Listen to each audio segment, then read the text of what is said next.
Hello दोस्तों, कैसे हैं आप लोग। तो आज की वीडियो में हम लोग ये समझने का प्रयास करेंगे कि म्यूचुअल फंड क्या होता है।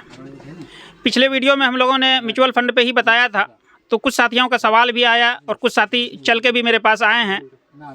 तो उन साथियों का क्या सवाल है, तो आज की वीडियो में हम समझने का प्रयास करेंगे, ताकि इससे आप लोगों को क्या फ़ायदा होगा, बेनिफिट होगा कि अगर आप लोगों के भी मन में ऐसा ही कुछ सवाल है तो इस वीडियो से आपका वो सवाल हल हो जाएगा। तो चलिए मैं अपने उन साथियों से मिलाता हूं जो चल के हमारे पास आए हैं समझने के लिए म्यूचुअल फंड को। तो उन साथी देखिए, ये है हमारे इसराइल भाई, ये आए हैं चल के, ये समझना चाहते हैं कि म्यूचुअल फंड होता क्या है असल में।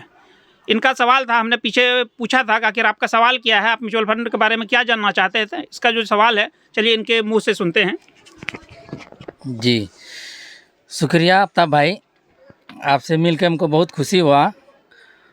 हम पूछना ये चाह रहे हैं कि म्यूचुअल फंड तो हमने बहुत सुन रहे हैं यूट्यूब पे और कई जगह भी सुने हैं, कि हमको ये समझना है कि कौन सा म्यूचुअल फंड अच्छा होगा।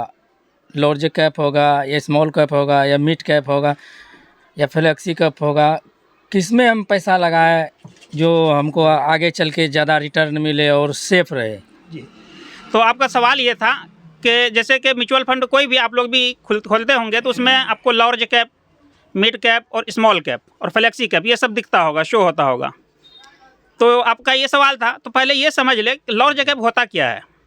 लार्ज कैप का मतलब है, लार्ज कैप का मतलब क्या होता है कि 20,000 करोड़ से ज़्यादा कंपनी, पहले उसको ये समझिए कि म्यूचुअल फंड क्या करती है, वो तो स्टॉक में पैसा लगाती है। जी, म्यूचुअल फंड जब स्टॉक में पैसा लगाती है तो लार्ज कैप का मतलब यह है कि वो सिर्फ लार्ज कैप का जो स्टॉक होता है उसमें वो पैसा लगाती है।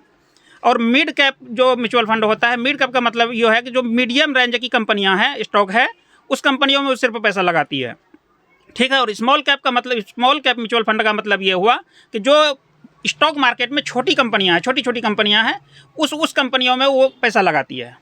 अब बात रही, तीन तो हम समझ लिए, लार्ज, मिड और स्मॉल। अब बात एक तो आई फ्लेक्सी कैप, आप समझना चाह रहे थे।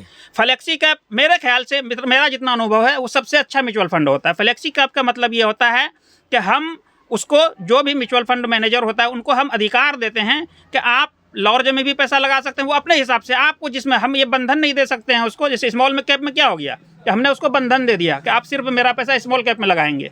मिड कैप का मतलब क्या हुआ कि हमने उसको बंधन दे दिया कि मेरा पैसा सिर्फ आप मिड कैप के स्टॉक में ही लगाएंगे। लार्ज कैप का मतलब भी यही हुआ कि हमने उसको बंधन में दे दिया कि नहीं, आप सिर्फ मेरा पैसा लार्ज कैप के स्टॉक में लगाएंगे। लेकिन फ्लेक्सी कैप का मतलब ये होता है कि हमने उसको आज़ादी दी कि आप फ्लेक्स, यानी कि आप चाहे तो लार्ज में लगा सकते हैं, चाहे तो मिड में लगा सकते हैं, चाहे तो स्मॉल में लगा सकते हैं, यानी जिसमें भी चाहे उसमें लगा सकते हैं। यानी उन मैनेजर के ऊपर डिपेंड करता है कि उसको किस में ज़्यादा ग्रोथ दिख रही है, उसमें लगाती है। इसीलिए मेरा जो अनुभव रहा है, सबसे अच्छा इन्वेस्टमेंट फ्लेक्सी कैप में होता है। और कुछ सवाल आपका? जी, सवाल तो बहुत है, लेकिन पहले ये समझ लेते हैं, फिर आगे भी बहुत सवाल रहेगा आपसे। और हमको बहुत अच्छा लगा कि ये हमारे इलाके में आपने स्टॉक मार्केट को समझा है, और हम लोग को भी समझने का मौका दीजिए, और हम लोग को भी बताइए कि क्या होता है ये। तो म्यूचुअल फंड तो हम लोग यूट्यूब से देख के, आपका भी यूट्यूब देखे तो बहुत अच्छा लगा, और हम लमसम वही साल भर से हम इसमें हम पैसा लगा रहे हैं म्यूचुअल फंड में, आपके कहने के हिसाब से, और अभी तक तो बढ़िया है। लेकिन सर एक दिन देखते हैं कि पूरा लाल हो जाता है मेरा डीमैट अकाउंट है, तो इसके बारे में कुछ बताइए। डर लगता है हम लोग को। नहीं, बिल्कुल बिल्कुल डर लगना भी चाहिए, क्योंकि मेहनत का कमाई है आप लोगों का। मेहनत का कमाई जब लगता है और जब वो पैसा माइनस में होता है तो डर लगता है। तो मैं ये बता दूं, पिछले वीडियो में भी हमने बताया था कि म्यूचुअल फंड का जो काम करने का तरीका होता है, आप शुरुआत के कुछ साल उसको 3 साल 4 साल 5 साल दे दीजिए उसको आप शुरुआत का। जैसे कि हमने मिसाल भी दिया था एक आम के पेड़ को लगाने के लिए। अभी जैसे हम लोग आम खाते हैं, तो क्या हम वो आम का पेड़ आज ही आम देना शुरू किया? उसमें मेहनत नहीं करना पड़ा होगा। एक आम के पेड़ को लगाने में 10 साल 12 साल लगते हैं, तब जाके वो फल देना शुरू करता है। लेकिन जब फल देना शुरू कर देता है आम का पेड़, तो फिर आप पूरा जीवन उससे फल खाते रहते हैं, और वो आम का पेड़ फल देता ही रहता है सालों साल। ऐसा नहीं कि ख़त्म हो जाता है, सालों साल देता है, सालों। लेकिन जब उसको लगाया गया होगा बाग को, तो कितना संघर्ष, कितना परेशानी, कितना एकदम धूप और उसका सामना, बारिश का सामना करना पड़ा होगा। मालिक को बहुत परेशानी हुई होगी उसको बचाने में, सिर्फ पेड़ को बचाने में। लेकिन जब एक बार पेड़ बन गया तो क्या आम का पेड़ वो काटना चाहते हैं? बिल्कुल नहीं। साल आता है, सालों साल फल खाते हैं। इसी तरीके से म्यूचुअल फंड होता है मेरे दोस्त। म्यूचुअल फंड में देखिए होता क्या है कि मार्केट कभी भी अप डायरेक्शन में नहीं जाती है कि बिल्कुल यानी जा रही है तो जा रही है, वो अप डाउन करते हुए जाती है। उसका अप डाउन करने का जो रीज़न होता है, मान के चलिए किसी ने अभी खरीदा 10 रुपया पे और चला गया 15 पे, तो वो बेचता भी है ना, जब 15 पे बेचा तो वो फिर 12 पे लौट के आ जाता है, तो फिर नीचे आता है। उसी तरीके से वो लाल और प्लस।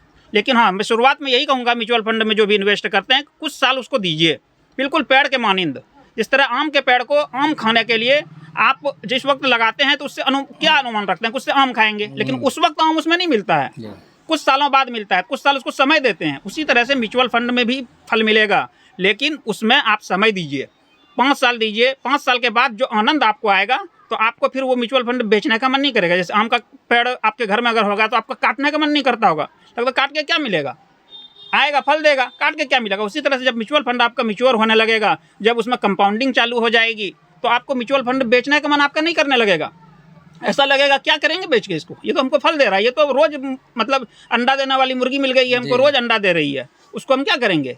तो यही होता है म्यूचुअल फंड को काम करने का तरीका। मेरा और एक सवाल है गुरुजी आपसे कि म्यूचुअल फंड कितना कंपनी में हम इन्वेस्ट करें?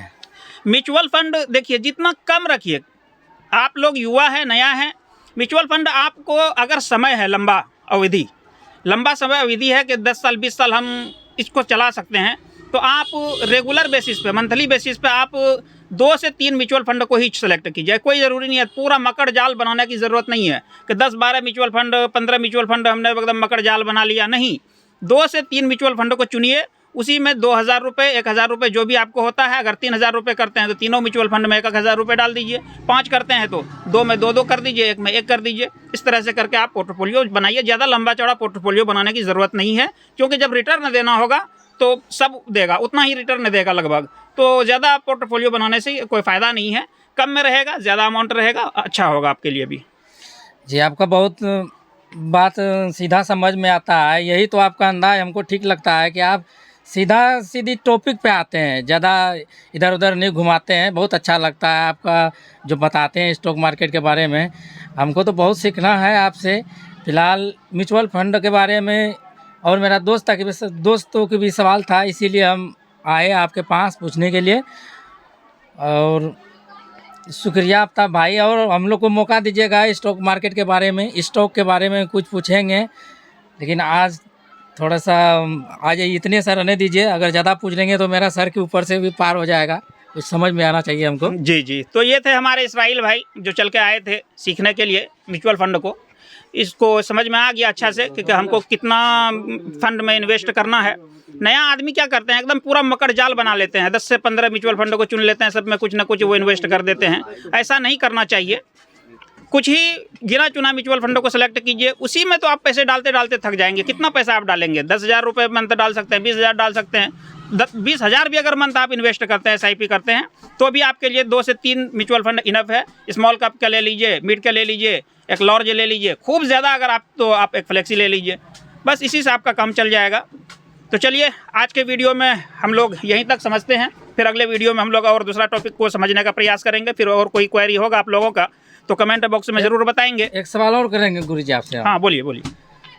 जैसे कि हम लोग को पता नहीं कि कौन सा म्यूचुअल फंड चुने, आप ऐसा कीजिएगा कि कुछ कमेंट में आप उसमें लिख दीजिएगा कि ये सब ठीक रहता है। नहीं ठीक है, नहीं तो लिख के व्हाट्सएप पे दे दीजिए किसी पे। देखिए असल में होता क्या है कि सेबी के गाइडलाइन के अनुसार हम लोग डायरेक्टली किसी स्टॉक का भी नाम नहीं बता सकते हैं, डायरेक्टली किसी म्यूचुअल फंड को भी हम रिकमेंड नहीं कर सकते हैं ओपनली।